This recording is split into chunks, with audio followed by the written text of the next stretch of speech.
welcome to Sleep Story. Let the soothing cadence of a story weave through your consciousness, lulling your body to rest and your mind to tranquility as you drift into dreams on the wings of imagination.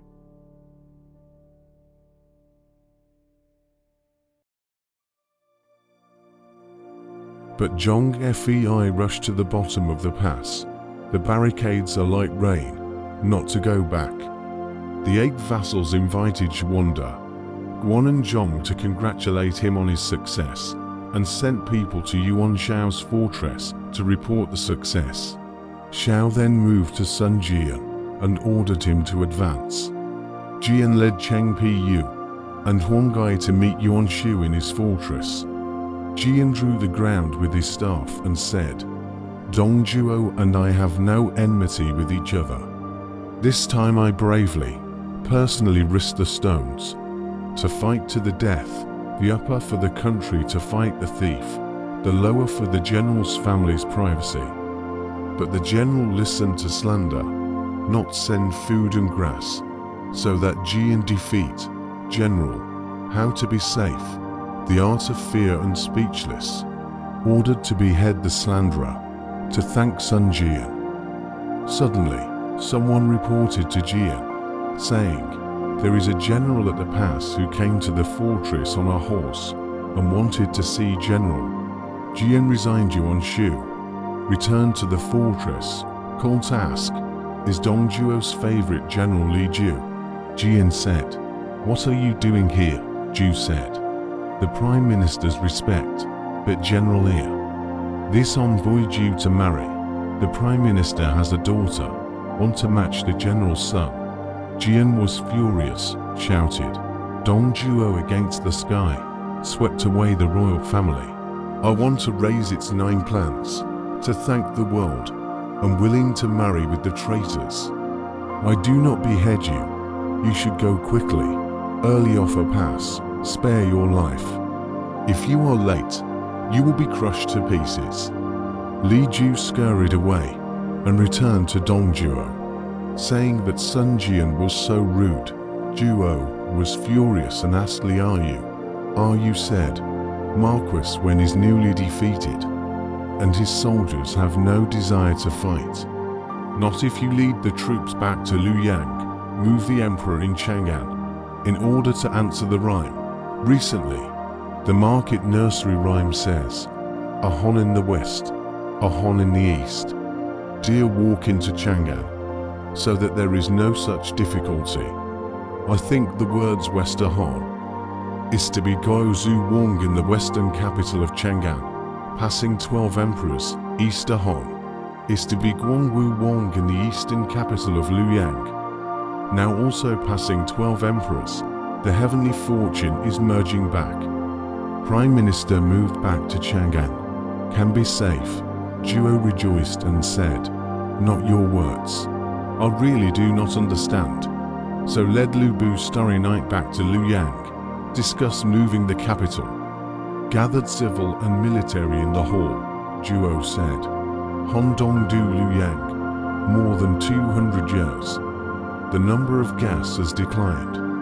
I see that the strong gas is really Chang'an. I want to drive the Western honor. You and others should be urged to dress," Situ Yongbao said. Guanzhong broken and scattered. Now donate the temple for no reason. Abandon the mausoleum. Fear that the people are alarmed. The world is easy to move, security is difficult. Hope that the Prime Minister discernment. Zhuo angrily said, "You blocked the national plan." Lieutenant Huangwen said, Yong Situ's words are also. In the past, Wang Mang usurped the rebellion, the beginning of the Red Eyebrows, burned Chang'an, as much as the rubble land, and the people displaced, 100 no 1 2. Now abandon the palace, and on the barren land, not appropriate, Zhuo said. Guangdong thieves, the world broadcast chaos. Chang'an has the danger of Banhuan, more close to the right side of Gansu. Wood, stone, brick and tile. Can be done in a day. The palace building. Do not need more than a month. You and others again rest nonsense, Situ Zhuo admonished. If the Prime Minister wants to move the capital, the people are restless, Zhuo said angrily. I plan for the world. How can I cherish the little people? On the same day dismissed Yongbao, Wang Wan, Sun Jian for the common people. Zhuo out of the car, only to see two people look at the car and greeted. See, is the Shang Shuzhou bye. The city gate lieutenant Wu Qiong also. Zhuo asked what is the matter, Biro said. Now heard that the Prime Minister wants to move the capital Chang'an, so come to advise here, Zhuo said angrily. I began to listen to you too, to protect the use of Yuan Shao. Now Shao has been is a party of you and so on. Shouting warriors out of the capital door beheading.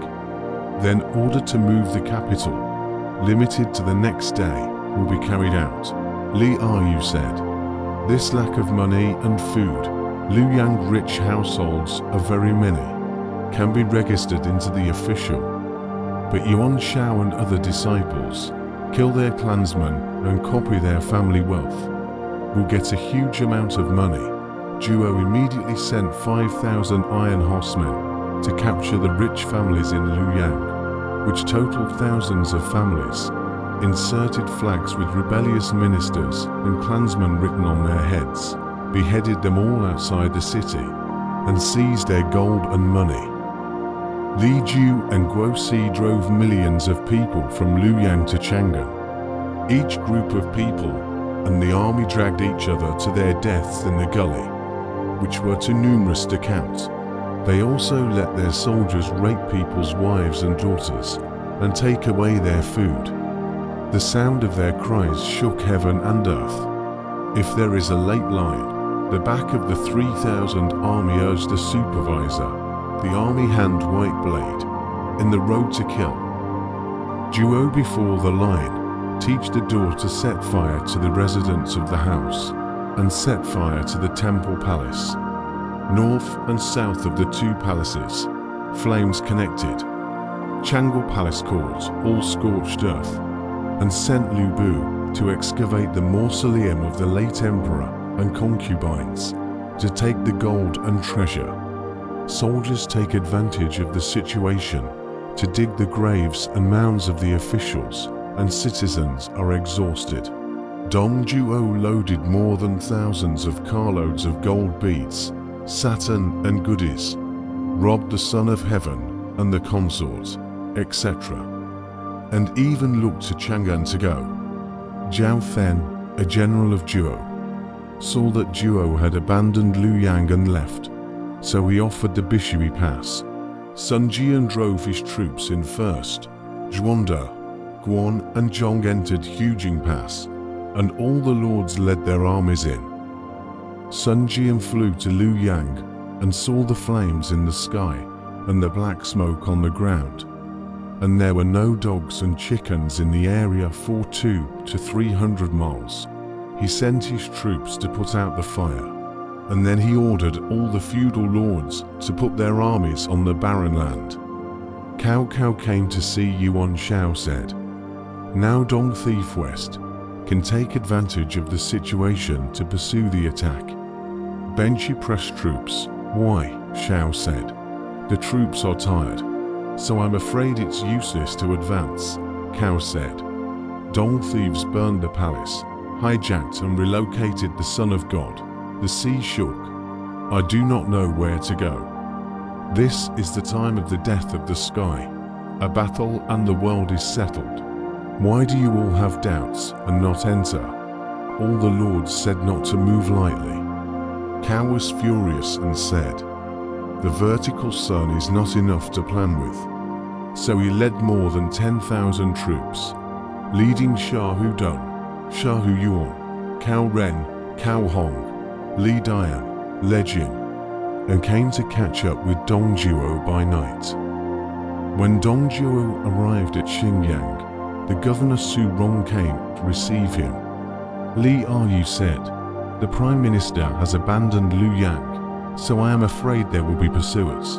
Su Rong can be taught to ambush the troops by the side of the dock outside of Xinjiang, so that if any soldiers come after him, they can be spared.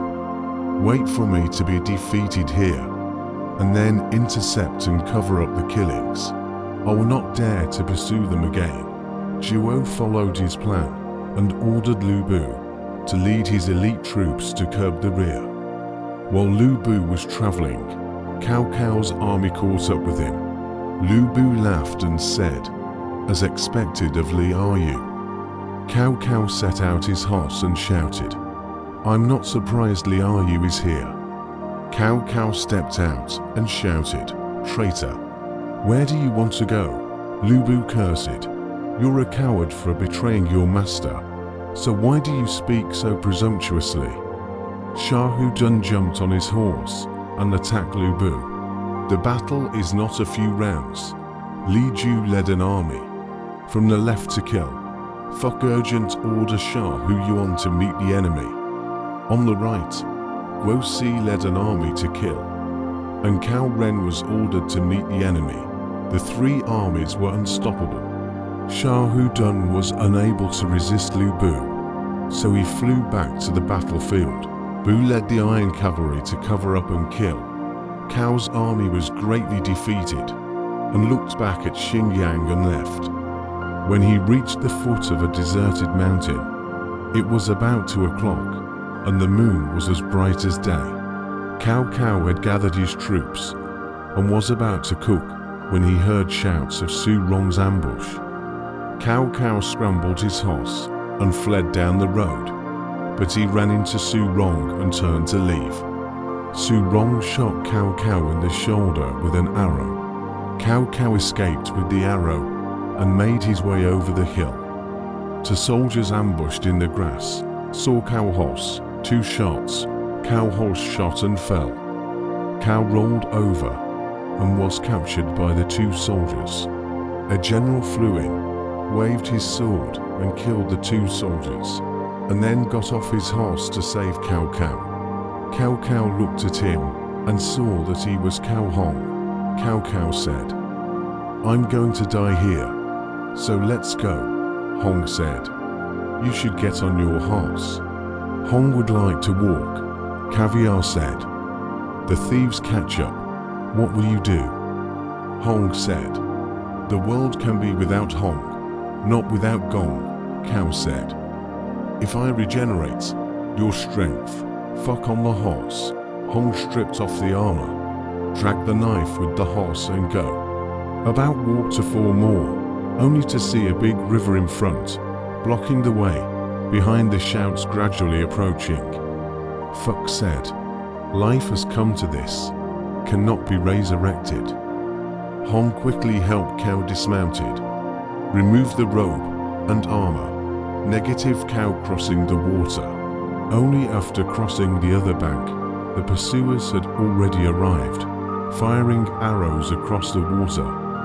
Fuck with the water and go.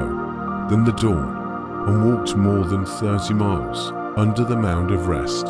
Suddenly, there were shouts and a group of men came. It was Su Rong who crossed the river from the upper stream to chase after him. Cao is in a panic, only to see Xiahou Dun. Xiahou Yuan led dozens of riders flew too, shouting, Su Rong not hurt my master. Su Rong then ran to Xiahou Dun. Dun stood up his spear to meet. After a few rounds, Tun stabbed Su Rong under his horse and killed the remaining soldiers. Afterwards, Cao Ren, Li Dian, and Le Jin each led their troops to Cao Cao and met him with a mixture of sadness and joy. They gathered the remnants of their army of more than 500 men and went back to Hanoi with them. Zhuo's soldiers went to Chang'an. The lords of Cao Cao were divided in Luoyang. Sun Jian put out the remaining fire in the palace and set up his troops in the city, setting up a tent at the base of the Zhongzong Hall. He ordered his soldiers to sweep away the rubble of the palace All the tombs dug by Dongzhuo were covered up. On the foundation of the imperial temple, he created a 3-bedroom temple, invited all the lords to set up the Holy Spirit and sacrifice to him at the Taiwan prison. After the sacrifice, they all dispersed. Jian returned to the fortress, and on the night when the stars and the moon were shining together, he sat down with his sword and looked up to observe the astronomy. Seeing the white gas in the Z-Way wall, Jian sighed and said, "The Emperor's star is not clear. The thieves and ministers of chaos. The people are in ruins. The capital is empty. Words, not field tears." Nearby, a soldier pointed out that, south of the temple, there are 5 colored lights in the well. Jian called the soldiers to light up torches down the well to salvage. Fished up a woman's body. Although the days are long, the body does not rot. Palace-like attire, under the belt with a pouch. When I opened it, there was a small red box inside, locked with a golden lock. Kai Si is a jade seal, 4 inches square, engraved on the 5 dragons interlocking. Evening lack of a corner, inlaid with gold. On the seal script 8 clouds, by the order of heaven, both life eternal. Jian obtained the seal and asked Cheng Pu about it. Pu said, "This is also the seal of state. This jade is the past beyond under the Jing mountain. See the phoenix perched on the stone, carried into the king of Chu. The solution, the fruit of the jade." In the 26th year of the Qin dynasty, the seal was made by a skilled craftsman, and Li Si sealed these 8 characters on it. In the 28th year of Qin, Emperor Shi Huang was on a hunting expedition to Dongting Lake.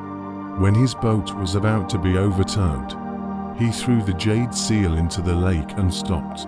In the 36th year, when Emperor Shi Huang was on a hunting expedition to Huayin, someone held the seal to cover the road and said to his followers, "Hold this and return it to the ancestral dragon." He said to his followers, "Hold this and return it to the ancestral dragon." After that, the seal was lost and returned to Qin. Next year, Emperor Shi Huang died. Later, Xing offered the jade seal to Emperor Guozhu of Han. Later, when Wang Mang usurped the throne, Empress Dowager Xiao Yuan beat Wang Zun and Su Xiong with the seal, chipped a corner of it, and encrusted it with gold. Guangwu obtained this treasure in Yuan and passed the throne to this day. Recently heard that the 10 Constant Square Rebellion robbed the young emperor out of northern Ming. Back to the palace lost this treasure. Today, the Lord is honored with this treasure, and he is sure to ascend to the throne. This cannot stay here. It is appropriate to quickly return to Jiangdong. "Do not try to do great things," Jian said. "Your words are exactly what I want. Tomorrow will be to resign from the disease to return. The discussion has been decided. The secret message soldiers do not leak." Who would have thought that a number of troops, Yuan Shao townspeople, want to pretend that this is a plan to get into the night, stealing out of the camp to report to Yuan Shao. Shao and the reward, secretly stay in the army.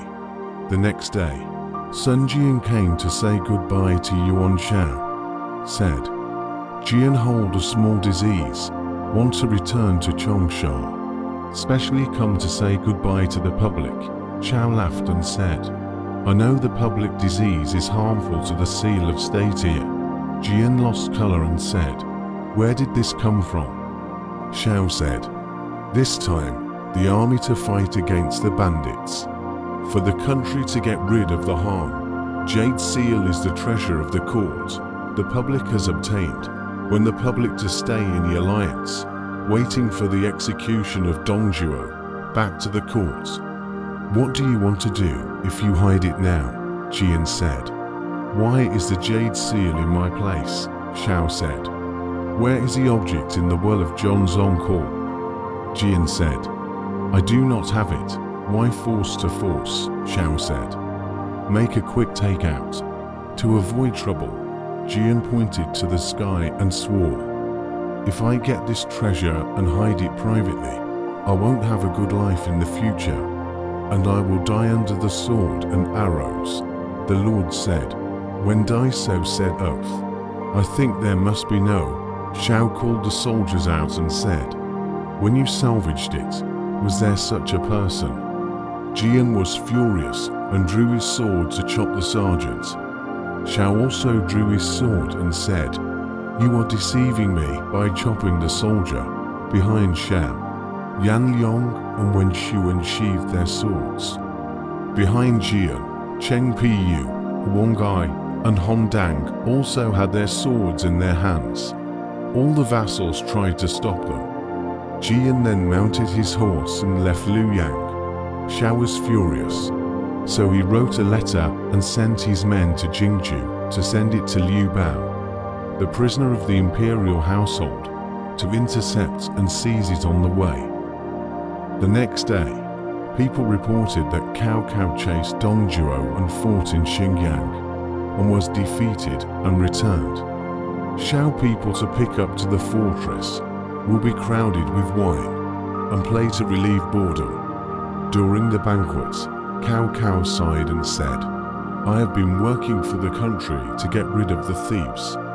The gentlemen have come to the righteousness, the initial intention of the drill. I want to bother the beginning of the lead Hanoi people. Near the Mengjin, sour date, the generals will hold Qinggao. According to El Kang, plug the Chiwon, Taigu, the control of its dangers. The highway rate of Nanyang's army, stationed in Dan, dialysis, into the Wuguan, in order to quake the three auxiliaries. All deep ditches and high barriers, do not fight, more doubtful troops. Showing the world situation, with the good and the bad, can also be established. Now hesitate not to enter, lost the world's hope. I am ashamed of it. Zhou and others speechless. When the banquet was over, Cao saw that Zhou and the others had different intentions and expected that they would not be able to achieve anything, so he led his troops to Yangzhou and left. Gongsun said to Zhuanda, Guanzhong, Yuan Zhou is incapable of doing anything. We will return. So he pulled out his fortress and traveled north. When he arrived at Pingyuan, Zhuandi became the minister of Pingyuan and went to defend the land and raise his army. Liu Dai, the governor of Yanzhou, asked Qiao Mao, the governor of Dongxian, to borrow grain. Dai led his troops into the camp, killed Qiao Mao, and surrendered all his men. When Yuan Shao saw that all the people were scattered, he led his troops to pull out his fortress and left Luoyang for Guangdong. Liu Bao, the assassin of Jingju, was a native of Gobing, Shenyang, and a member of the Han family.